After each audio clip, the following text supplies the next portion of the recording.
दोस्तों, एक कुत्ता जो कि 1 मिनट में 27 से 28 बार सांस लेता है, वो 15 से 20 साल तक जीता है। वहीं एक इंसान 1 मिनट में 14 से 15 बार सांस लेता है और वो 80 से 100 साल तक जीता है। लेकिन एक कछुआ जो कि 1 मिनट में 5 या 6 बार सांस लेता है, वो 500 से 600 साल तक जी सकता है।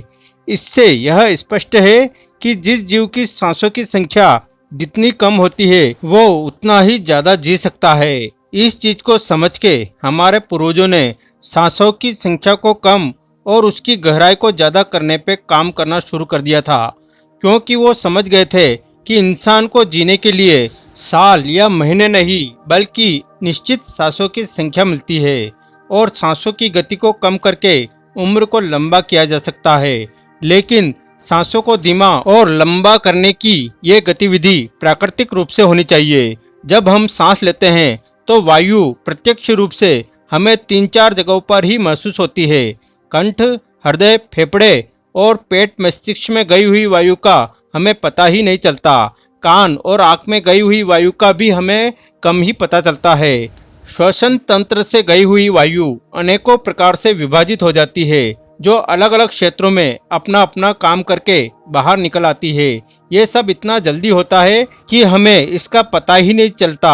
हम सिर्फ इतना ही जान पाते हैं कि ऑक्सीजन भीतर गई और कार्बन डाइऑक्साइड बाहर निकल आई, लेकिन भीतर वो क्या क्या सही और क्या क्या गलत करके आ जाती है, इसका हमें कम ही ज्ञान हो पाता है। यदि हम जोर से गहरी सांस लेते हैं तो तेज प्रवाह के कारण शरीर के अंदर बैक्टीरिया नष्ट होने लगता है।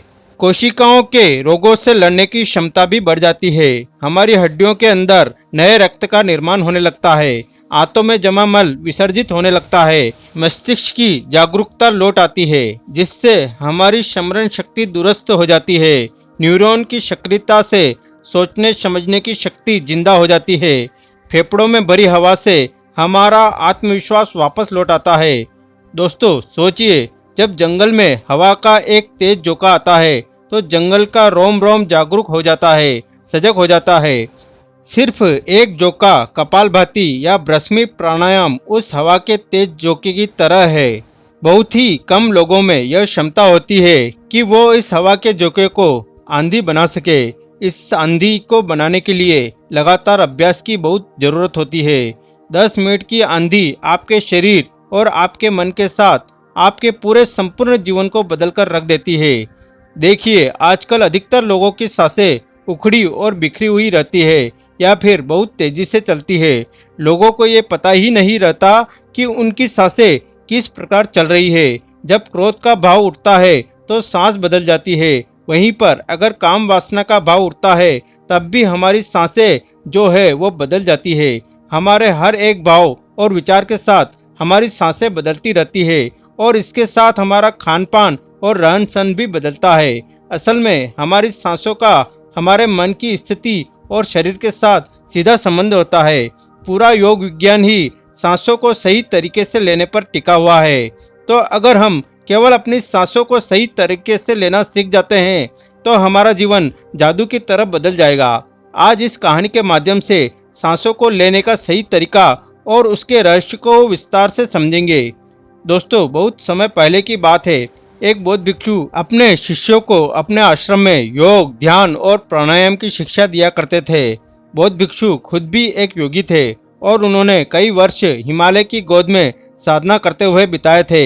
एक दिन रात्रि के भोजन के पश्चात उनके आश्रम का सबसे बुद्धिमान और होनहार शिष्य उनके पास आता है। अपने शिष्य के चेहरे को देखकर गुरु समझ गए कि उसके मन में प्रश्न उठ रहे हैं। गुरु के नजदीक पहुंचते ही शिष्य ने गुरुदेव को प्रणाम किया और कहा, हे गुरुदेव, मैं आपसे कुछ प्रश्न पूछना चाहता हूँ। गुरु ने मुस्कुराते हुए कहा, मुझे मालूम है, यह तो मैं तुम्हारे चेहरे देखते ही समझ गया था। पूछो, क्या प्रश्न है तुम्हारा?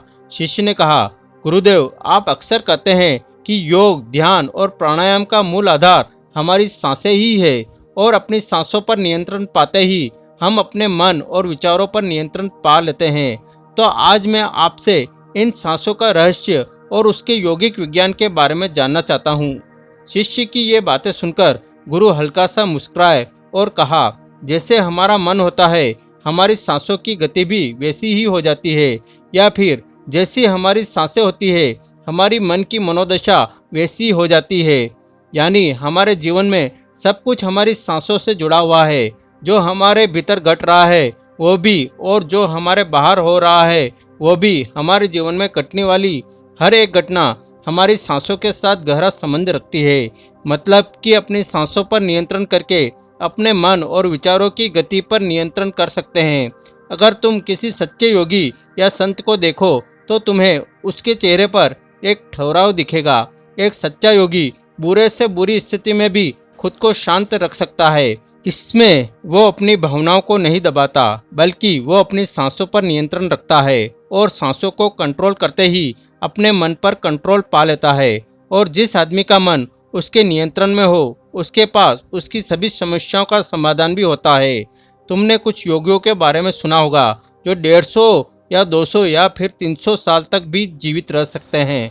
वो खुद को इतने लंबे समय तक कैसे जीवित रख पाते हैं? असल में उनका नियंत्रण उनकी सांसों पर होता है, जिसे हम प्राण ऊर्जा भी कहते हैं। प्राण ऊर्जा हमारी चारों तरफ है। इसे कितनी मात्रा में लेना है और छोड़ना है, ये एक योगी बहुत अच्छे से जानता है। वो इसलिए इसमें महारत हासिल कर लेते हैं, पर अपनी प्राण ऊर्जा का इस्तेमाल अपनी ज़रूरत के हिसाब से ही करते हैं। अगर तुम अपने शरीर को स्वस्थ रखना चाहते हो, तेज बुद्धि चाहते हो, तो तुम्हें अपनी सांसों को समझना होगा और उन्हें नियंत्रित करना सीखना होगा। और उन्हें नियंत्रित करते ही तुम्हारे जीवन में सब कुछ बदल जाएगा। असल में डर, चिंता और परेशानी जैसी कोई चीज होती ही नहीं। ये सब हमारी भावना और मन की उपज है, और मन और भावनाओं को केवल एक ही चीज से नियंत्रित किया जा सकता है, वो है हमारी सांसें। हमारे अंदर का क्रोध, चिंता, जलन, अहंकार एंड बदला लेने की भावना, ये सब हमारी सांसों के हिसाब से चलता है। अगर हमारी सांसों पे हमारा नियंत्रण है तो ये सभी विकार हमारे कंट्रोल में हो जाते हैं। पर अगर हमारी सांसों पे हमारा नियंत्रण नहीं है तो ये सभी विकार हमसे बाहर हो जाते हैं। सांस हमारे मन और शरीर के बीच एक पुल का काम करती है। अगर हमें अपने मन तक पहुंचना है तो हमें अपने सांसों के पुल पर चलना होगा और अपने सांसों के जरिए अपने मन तक पहुंचना होगा। और यही एकमात्र रास्ता है अपने मन को समझने का। अगर तुमने किसी बच्चे को सांस लेते हुए देखा होगा तो तुमने देखा होगा कि जब बच्चा सांस लेता है तो पेट फूल जाता है, और जब छोड़ता है तो पेट बिल्कुल सिकुड़ जाता है। यानी कि एक बच्चा अपने पेट से सांस लेता है, जो कि सांस लेने का सबसे नेचुरल और अच्छा तरीका है।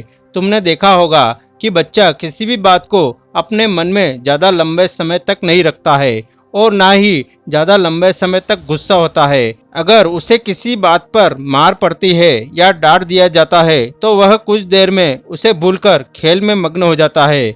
बच्चा इतना सरल इसलिए हो पाता है क्योंकि उसकी सांसें प्राकृतिक रूप से चलती है।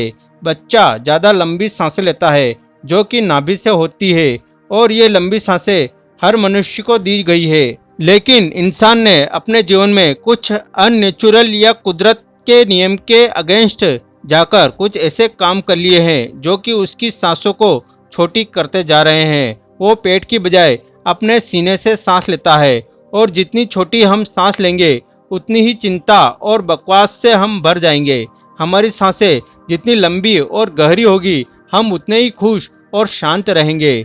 गुरु ने आगे कहा कि एक आदमी 1 मिनट में 14 से 15 बार सांस लेता है, और सांस का सीधा संबंध हमारे मन की स्थिति और हमारे शरीर के साथ होता है। अगर 1 मिनट में ली जाने वाली संख्या 11 से नीचे आ जाए तो हम अपने आसपास होने वाली वाइब्रेशन को समझना शुरू कर देंगे।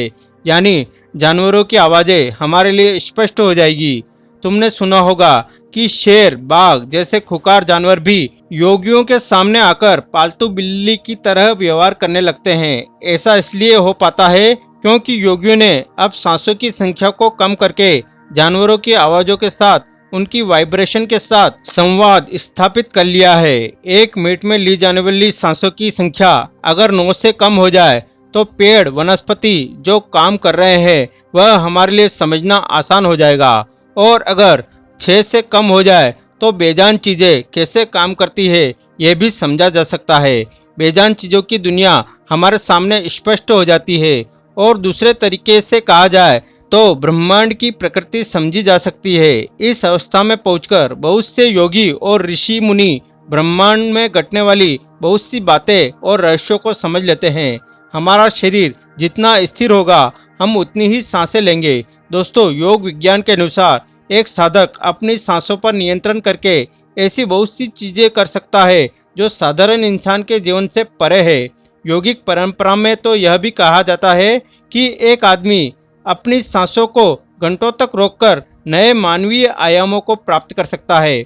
ऐसी बहुत सी बीमारियां जो जानलेवा हो सकती है या जिनका इलाज उपलब्ध नहीं है, उनको अपने मन और सांसों पर नियंत्रण रख के बेहतर किया जा सकता है। अपनी सांसों के नियंत्रण करके एक व्यक्ति ऐसे मुकाम पर पहुंच सकता है जहां जीवन में आने वाले उतार चढ़ाव उसे परेशान नहीं करेंगे। लोगों के लिए ये सब बातें कहानी लग सकती है, क्योंकि आमतौर पर लोग इन सब पर यकीन नहीं करते और कोई भी चीज़ जिन पर यकीन नहीं करते उसे अंधविश्वास कहकर नकार दिया जाता है। लेकिन पुरानी योगिक परंपराओं का पालन करने वाले लोग ऐसी बातों का दावा करते हैं।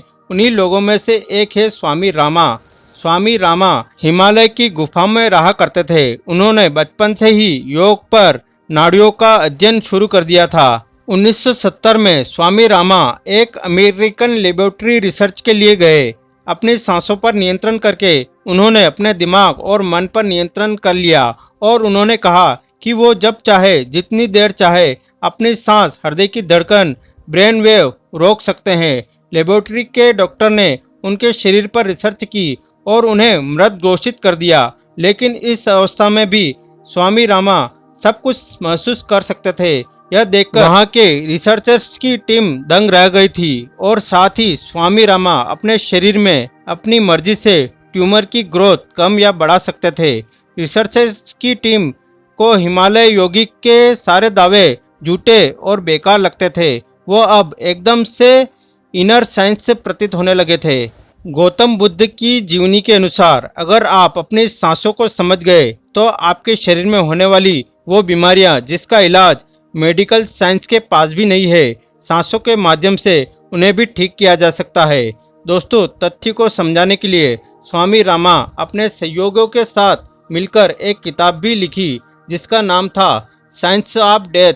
गुरु ने शिष्य को आगे कहा, जब सांस विचलित होती है तो मन भी अस्थिर हो जाता है, लेकिन जब सांसें शांत होती है तो मन भी स्थिर हो जाता है। इसलिए हमें अपनी सांसों पर नियंत्रण सीखना चाहिए।